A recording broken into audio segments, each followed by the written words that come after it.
நீதிமன்றங்களில் வழக்கறிஞர்களின் போராட்டத்தை தடுக்கும் வகையில் புதிய சட்ட திருத்தம் கொண்டுவரப்பட்டுள்ளது. இதுபற்றி நமது நீதிமன்ற செய்தியாளர் முகேஷிடம் கேட்கலாம். முகேஷ், இந்த புதிய சட்ட திருத்தத்தில் தெரிவிக்கப்பட்டுள்ள அம்சங்கள் என்னென்ன?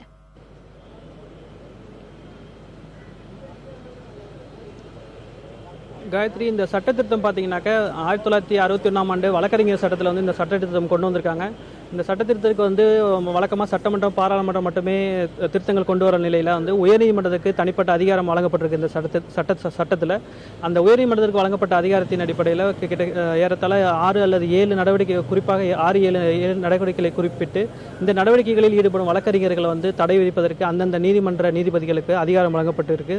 உயர்நீதிமன்றத்தில் வழக்கறிஞர்கள் முறைகேடாக நடந்தாங்க. உயர்நீதிமன்ற நீதிபதிகளும் மாவட்ட நீதிமன்றங்கள், கீழமை நீதிமன்றங்களில் வழக்கறிஞர்கள் முறைகேடாக நடக்கும் பொழுது அந்தந்த மாவட்ட நீதிமன்ற நீதிபதிகளும் நடவடிக்கை எடுக்கலாம், தடை விதிக்கலாம் என்று அறிவுறுத்தப்பட்டுள்ளது.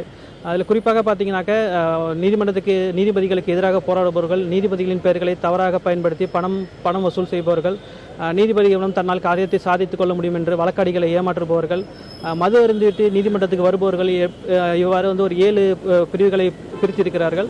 இது போன்ற செயல்களில் ஈடுபடுவதாக நீதிபதிகள் வழக்கறிஞர்களை கண்டறியும் பட்சத்தில் அந்த வழக்கறிஞர்களை உடனடியாக வழக்கறிஞர்களை பணியாற்றுவதிலிருந்து நீக்கம் செய்யலாம் அப்படின்னு சொல்லி குறிப்பிடப்பட்டிருக்காங்க.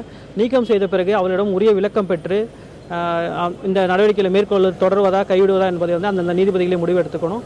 இந்த இடைக்கால நடவடிக்கையாக அவங்கள தடை செய்யலாம் என்பதும் அறிவுறுத்தப்பட்டிருக்கு.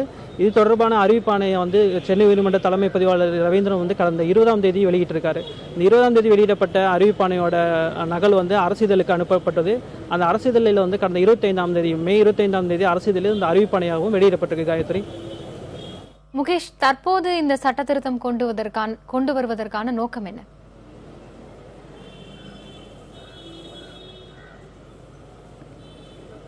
அந்த அறிவிப்பாணையில் பார்த்தீங்கன்னா இதுவரை எந்த நோக்கத்துக்காக இதை கொண்டு வரோம் அப்படிங்கிறத அவங்க வெளிப்படையாக சொல்லலை.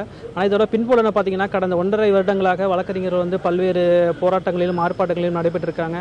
குறிப்பாக சென்னை உயர்நீதிமன்றத்துக்கு நவம்பர் 16ஆம் தேதி கடந்த ஆண்டு நவம்பர் 16ஆம் தேதி சிஎஸ்எஃப் வரத்திற்கு ஒரு முக்கிய காரணமாக மதுரை வழக்கறிஞர்கள் இங்கே போராட்டம் நடத்துவது காரணமாக இருந்தது. அதன் பிறகு சிஎஸ்எஃப் அதிகாரிகளுடனே வழக்கறிஞர் போராட்டத்தில் ஈடுபட்டாங்க. மதுரையில் நீதிபதிகள் விசாரணை நடத்தி கொண்டிருக்கும் பொழுது அந்த நீதிமன்ற அறையில் உள்ளே நுழைந்த வழக்கறிஞர்கள் மற்ற வழக்கறிஞர்களை பணிபுரியாமல் தடுத்து வெளியேறிய சம்பவங்கள் நடைபெற்றது. கட்டாயமாக ஹெல்மெட் அணிய வேண்டும் என்ற நீதிபதி கிருபாகரன் உத்தரவுக்கு எதிராக மதுரை பகுதியில் அதிகமான போராட்டங்கள் நடைபெற்றது. ஹெல்மெட் உடைப்பு சம்பவங்கள் நடைபெற்றது. இந்த முயற்சிகள் எல்லாம் முடக்கும் நோக்கத்தில் வழக்கறிஞர்கள் ஒழுங்குமுறைப்படும் நோக்கத்தில் பார் கவுன்சிலுக்கு உள்ள அதிகாரத்தை பயன்படுத்தி அவங்க மீது நடவடிக்கை எடுக்க உயர்நீதிமன்றம் அறிவுறுத்தியது.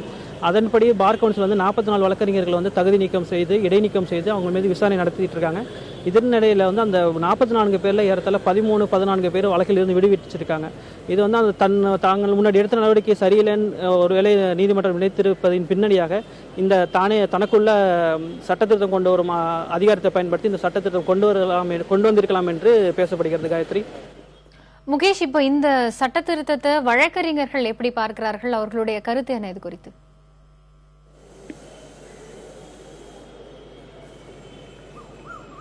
நிச்சயமாக காயத்ரி, வழக்கறிஞர்கள் பார்த்தீங்கன்னா நம்ம தொலைபேசி மூலமாக தொடர்பு கொண்ட வழக்கறிஞர் பெரும்பாலும் இந்த சட்ட திருத்தத்தை அதிகமாக எதிர்க்கிறாங்க. நம்ம நேரடியாக இந்த சட்ட திருத்தம் கொண்டு பேட்டியலுக்கு விரும்பவில்லை என்றாலும் வழக்கறிஞர்கள் பொதுவாக என்ன சொன்னாங்கன்னா, உயர்நீதிமன்றம் தன்னிச்சையாக ஒரு முடிவெடுத்து செயல்பட்டு இருக்கு. வழக்கறிஞர்கள் மீது முறையான நடவடிக்கை எடுக்கணும்னாக்க அந்தந்த மாநில பார் கவுன்சில்களுக்கும் இந்திய பார் கவுன்சிலுக்கும் போதிய அதிகாரம் வழங்கப்பட்டிருக்கு. அதை மீறி அந்த வழக்கறிஞர் சட்டத்தில் 35வது பிரிவில் வழங்கப்பட்டுள்ள அதிகாரத்தை மீறி உயர்நீதிமன்றம் தனக்குள்ள 34வது பிரிவு 1 கீழ் உள்ள அதிகாரத்தை பயன்படுத்தி இந்த சட்ட திருத்தத்தை கொண்டு வந்தது ஒரு துரதிருஷ்டவசமானது என்றும், கூடுமான வரையில் வழக்கறிஞர்கள் என்ற முறையில் தாங்களும் பார் கவுன்சில் மூலமாகவும் நடவடிக்கை எடுக்கவும் இந்த சட்ட திருத்தத்தை ரத்து செய்ய கோரி வழக்கு தொடர தாங்கள் போராட இருப்பதாகவும் நம்மிடம் தெரிவிக்கிறாங்க. இந்த போராட்டங்கள் நடத்தும் பட்சத்தில் இந்த போராட்ட நடத்துங்கள் ஒரு பக்கம் இருந்தாலும் இந்த பார் கவுன்சில் தன்னோட அதிகாரம் பறிப்போய் இருக்கதா கருதும் பட்சத்தில் பார் கவுன்சில் நேரடியாக உச்சநீதிமன்றத்திலேயோ உயர்நீதிமன்றத்தில் இந்த திருத்தத்தை ரத்து செய்ய கோரியும் வழக்கு தொடர்றதுக்கு ஜூன் முதல் வாரம் இல்லை 2வது வாரத்தில் தெரிய வரும். காயத்ரி.